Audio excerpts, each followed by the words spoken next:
Ողջույն հարազատներ, ուզում եմ դիմել այն մարդկանց, ովքեր որ 20 թվականի դեպքից հետո սկսել են հիասթափվել Հայաստանից, ասում են հա դե էլ ինչ հայրենիք, էլ ինչ Հայաստան այդքանից հետո, օրինակ տեսած կլինեք, որ եթե մի մարդ լավ բարի կեցիկ է լինում, հարուստ է լինում, իրա կողքը լիքը ընկերներ կան, անթիվ անհամար ընկերներ են լինում, բայց հենց այդ մարդու գործերը վատանում են, սաղ փախնում են, էլ մարդ չի մնում։ Հիմա նույն մեր հայրենիքի պատմությունն է, այն ժամանակ, որ հաղթանակած Հայաստան էր,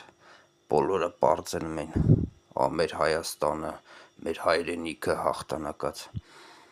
այդպես չի կարելի ժողովուրդ ջան, ընդհակառակը մենք հիմա ավելի շատ պիտի սիրենք ու հարգենք,